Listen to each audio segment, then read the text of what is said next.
Santiago, hermanos, capítulo 5, versículo 13 al 18, la palabra de Dios dice: ¿Está alguno entre vosotros afligido? Haga oración. ¿Está alguno alegre? Cante alabanzas. ¿Está alguno enfermo entre vosotros? Llame a los ancianos de la iglesia y oren por él, ungiéndole con aceite en el nombre del Señor. Y la oración de fe salvará al enfermo, y el Señor lo levantará, y si hubiere cometido pecados, le serán perdonados. Confesad vuestras ofensas unos a otros, y orad unos por otros, para que seáis sanados. La oración eficaz del justo puede mucho. Elías era hombre sujeto a pasiones semejantes a las nuestras, y oró fervientemente para que no lloviese, y no llovió sobre la tierra por 3 años y 6 meses. Y otra vez oró, y el cielo dio lluvia, y la tierra produjo su fruto. El punto de este pasaje que acabamos de leer aquí en Santiago, brother, el punto clave de lo que está hablando no es de sanidad. De lo que está hablando aquí en Santiago es de la oración. Esa es la plática.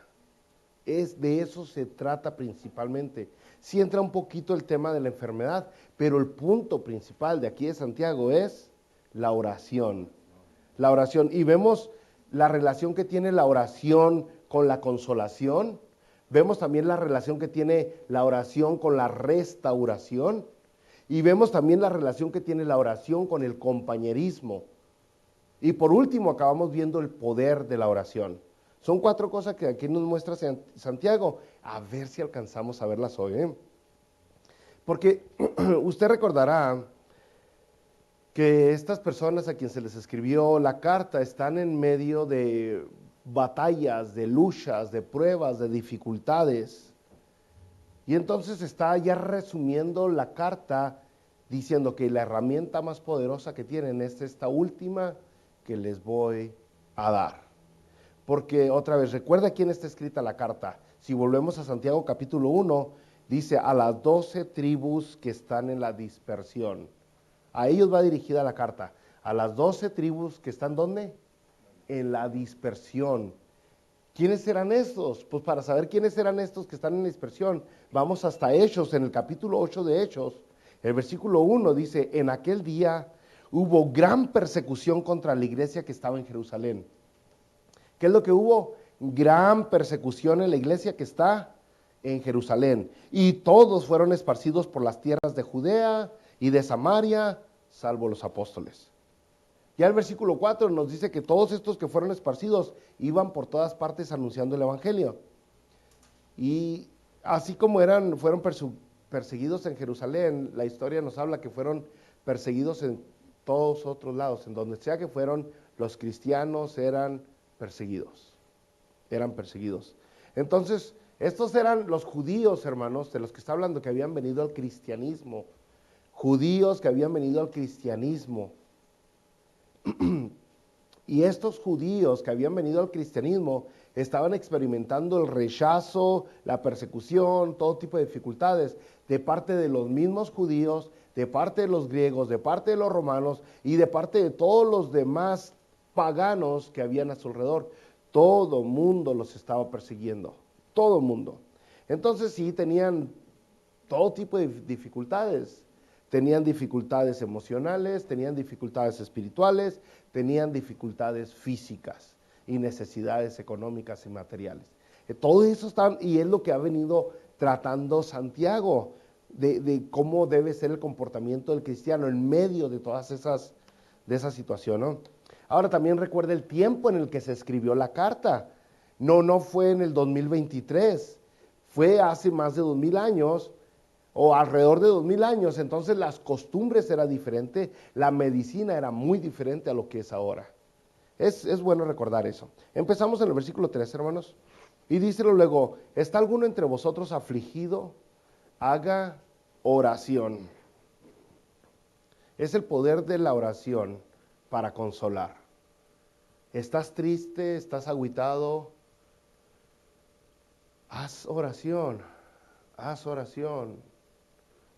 Haz oración. La mejor manera, la manera más efectiva para uno levantarse emocionalmente, cuando está uno por los suelos emocionalmente, cuando se siente uno triste, cuando se siente uno de a tiro como que no tiene ganas de hacer nada, emocionalmente la mejor manera es orando.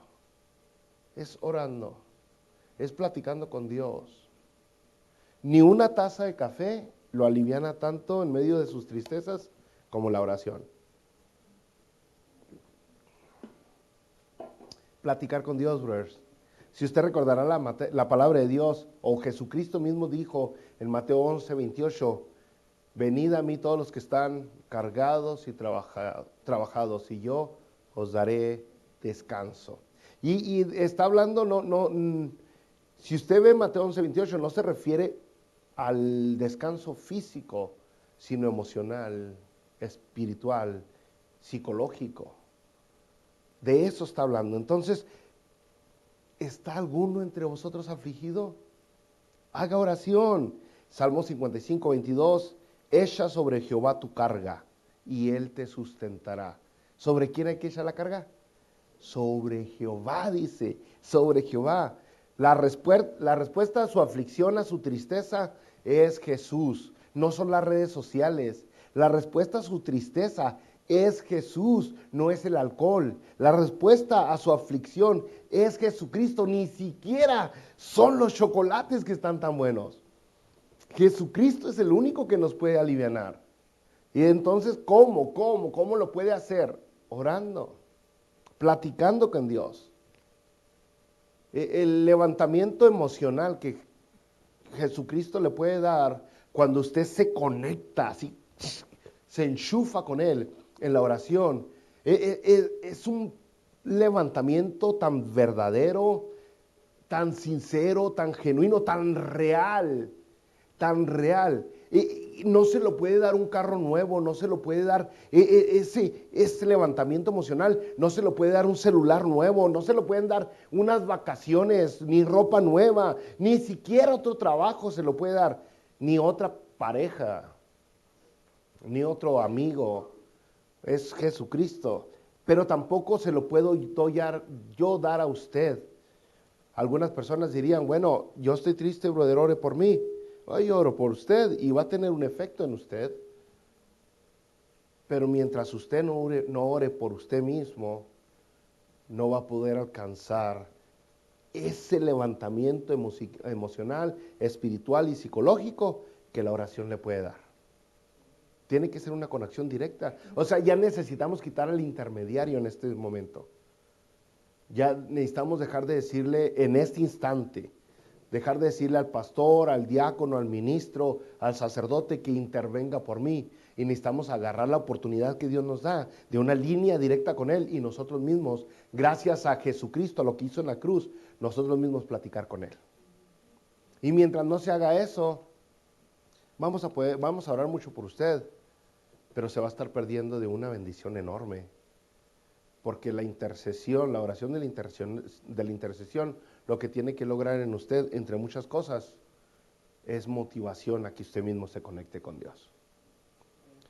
Entonces, dice aquí mismo el 13, ¿está alguno alegre?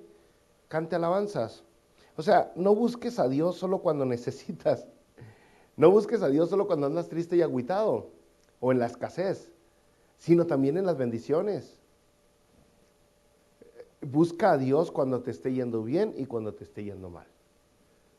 Si estás alegre es porque algo bueno está pasando en tu vida, pues dale ese reconocimiento a Dios con alabanza. Gracias, Dios. Y siendo sincero, casi siempre que usted y yo estamos alegres es por un algo. Al menos que estemos loquitos, ¿no? Quién sabe qué traen. Pero por lo general es porque me dieron un aumento en el trabajo, porque vino algún compañero, algún amigo, algún pariente que hacía mucho que no veía, porque me gané la lotería. Yo no sé, siempre hay un porqué. Nos emocionamos. ¿Por qué andas tan alegre? No, pues le puse llantas nuevas a mi carro, yo qué sé. En ese momento dice, bueno, darle la honra y la gloria a Dios. Canta alabanza, no te retires. No digas, bueno, ya tengo dinero, ya me voy de la iglesia. ¿Para qué necesito la iglesia? Ya me suplió Dios, ya me contestó mis oraciones. No, en ese momento canta alabanzas. Y la idea de cantar alabanzas no es cantarlas solas nomás, ¿eh? Aquí ya involucra comunión, compañerismo. Versículo 14. ¿Está alguno enfermo entre vosotros? Llame a los ancianos de la iglesia y oren por él, ungiéndole con aceite en el nombre del Señor. Y la oración de fe salvará al enfermo. Y el Señor lo levantará, y si hubiere cometido pecados, le serán perdonados. ¿Sabe? Aquí sí, hay ocasiones, hay momentos que las personas no tienen fuerza ni siquiera para orar por ellos mismos. Así, en un momento o otro de nuestra vida vamos a topar fondo, tan fondo vamos a topar, que ya no se puede ir más para abajo, que necesitamos que alguien más nos eche la mano, que alguien más intervenga por nosotros. Y entonces es en ese momento que necesitamos buscar a servidores de Dios, a gente entregada a Dios, que interceda por nosotros. En ese momento donde decimos, yo no puedo, yo necesito ayuda. Y por eso aquí dice, ¿está alguno enfermo entre vosotros? Llame a los ancianos. Y luego dice aquí, el versículo, ungiéndolo con aceite en el nombre del Señor. Ungiéndolo con aceite. Esta predicación, brother, esta parte de la Biblia, está tan rica en enseñanza que quisiera que fuera domingo donde ustedes se pudieran quedar a escuchar la palabra de Dios hasta las 2 o 3 de la tarde. Porque está pero sabrosa, dice, ungiéndole con aceite en el nombre del Señor. Este pedacito de ungiéndole con aceite es polémico dentro de los cristianos como usted no tiene idea. Muchas personas agarran su onda y se van con su rollo. ¿Qué significa esto? Y le voy a dar dos significados. Primero, le podríamos dar un significado simbólico de lo que es el aceite. Le podríamos dar el significado simbólico del aceite, de que el aceite representa al Espíritu Santo. A ver si se lo graba, Le podríamos dar el significado simbólico de que el aceite representa, ¿a quién representa el aceite? El Espíritu Santo. Y este significado se lo podríamos dar si vemos el resto de la palabra, porque esto es, si la enfermedad que tiene el individuo es por causa del pecado, dice el versículo 15, y la oración de fe salvará al enfermo, y el Señor lo levantará, y si hubiere cometido pecado, le serán perdonados. Entonces, una persona que está enferma debido al pecado. Los pecados pueden causar enfermedad en una persona. Sí pueden hacer eso. De hecho, se ve seguido, ¿no? Se ve seguido. En la Biblia nos da un ejemplo bien claro de aquellas personas que estaban menospreciando la cena del Señor. Y dice en 1 Corintios 11, 1 Corintios 11, versículo 30, dice, por lo cual, hablando de del menosprecio, el desprecio que le habían dado, dice, por lo cual hay muchos enfermos y debilitados entre vosotros, y muchos duermen. O sea, estaban enfermos y muchos incluso murieron por haber menospreciado la cena del Señor. Entonces sí, podría tener un significado simbólico si vemos ese lado. Ok, estas personas necesitan el simbolismo de que ellos aceptan a Jesucristo, que es lo que el aceite representa al Espíritu Santo. Pero también le podemos dar reconocer, pues, las cualidades curativas que tiene el aceite, brothers. Ese es el segundo significado de aquí. Las cualidades curativas del aceite. Por ejemplo, allá en la historia del buen samaritano, ustedes recordarán la gran historia. ¿Cuántos de ustedes han escuchado la parábola del buen samaritano? A ver, levante la mano si no la platico y sabe que está larga. Bueno, ¿cuántos nunca la han escuchado o no saben qué es el buen samaritano? Sí hay dos, tres. El buen samaritano es una historia rápida, se las voy a parafrasear, ¿ok? La palabra de Dios, el Señor Jesucristo nos cuenta esta historia del buen samaritano en Lucas capítulo 10.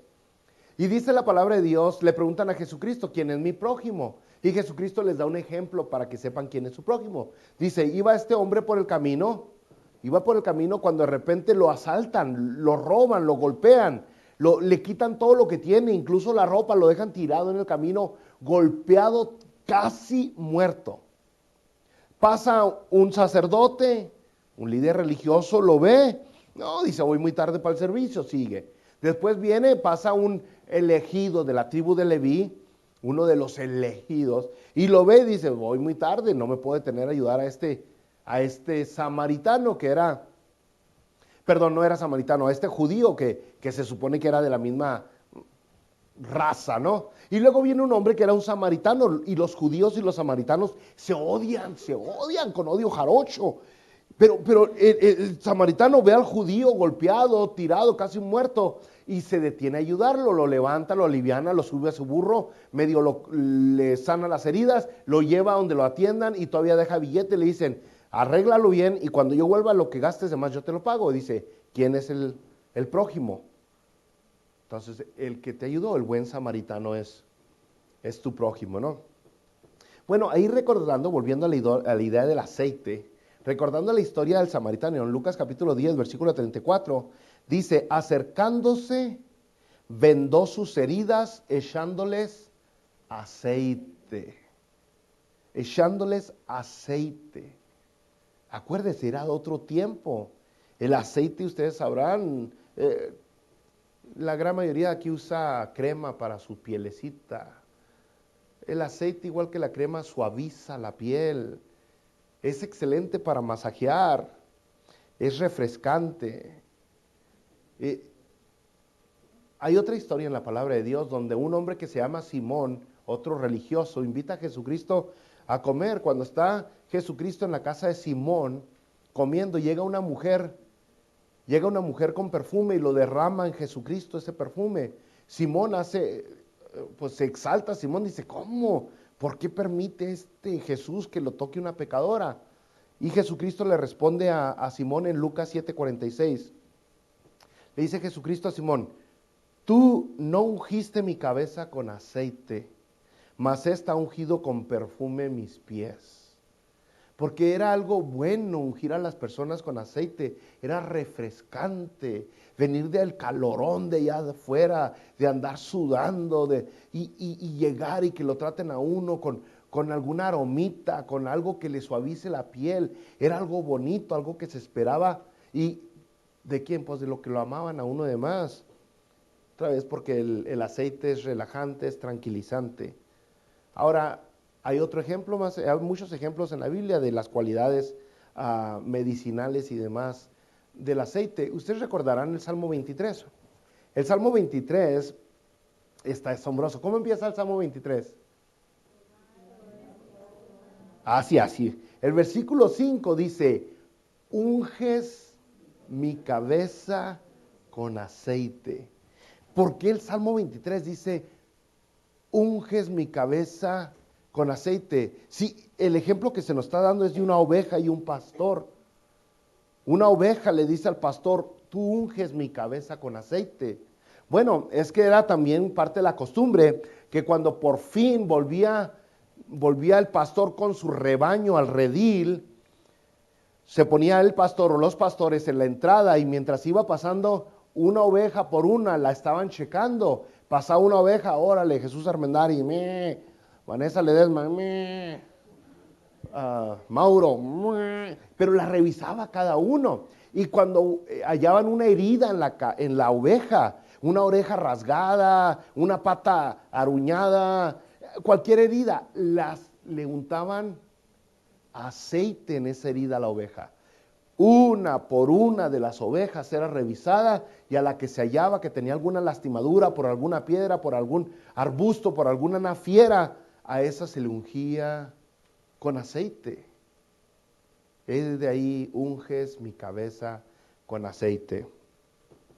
Entonces, eso es lo que hace Dios con nosotros. Es como Dios nos restaura. Es la restauración que Dios nos da. No solamente física, sí tiene poder para restaurar su cuerpo, sí tiene mucho poder para sanar, para quitarle cualquier tipo de enfermedad, aunque diga el doctor que no que es incurable, Dios tiene el poder para hacerlo. Pero entiéndalo, quiere restaurarlo espiritualmente por encima de todo. Quiere restaurarlo emocionalmente por encima de cualquier otra cosa. Quiere que usted psicológicamente no sea un psicópata, sino que sea sano en su mente y que sea una persona centrada. Entonces restaurar su mente. Hay algunas personas que ya están al borde del... Gracias. De la locura, de un ataque de nervios, de la esquizo. Exactamente.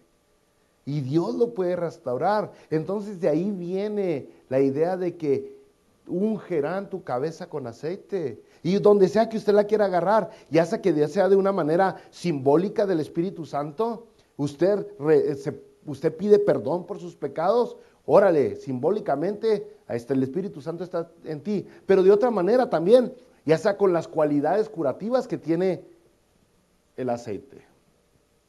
Refrescante, sanador. Entonces, sí, yo sí creo que Dios lo puede sanar, verse. Yo sí creo que Dios lo puede sanar, pero esa sanidad viene con la oración. La clave no es el aceite, la clave es la oración. El poder para restaurar su vida está en la oración. Es el poder restaurador. Entonces vimos ya el poder consolador de la oración. Vimos la relación que Dios tiene, que la oración tiene para restaurar a una persona. Ahora vamos a ver la relación entre la oración y el compañerismo. Versículo 14 dice, confesaos vuestras ofensas unos a otros y orad unos por otros para que seáis sanados. Bueno, primero dice, confesaos vuestras ofensas. ¿Por qué? ¿Por qué confesar nuestras ofensas con alguien más? ¿Por qué no quedárselas guardadas mejor? Ahora, en realidad, ofensas no se refiere a lo que le falló usted con otra persona únicamente, pero en realidad se refiere a lo que usted está fallándole a Dios. Lo que usted le está fallando a Dios. ¿Por qué yo le voy a ir a decir a una persona, sabes qué? Estoy batallando con el chisme.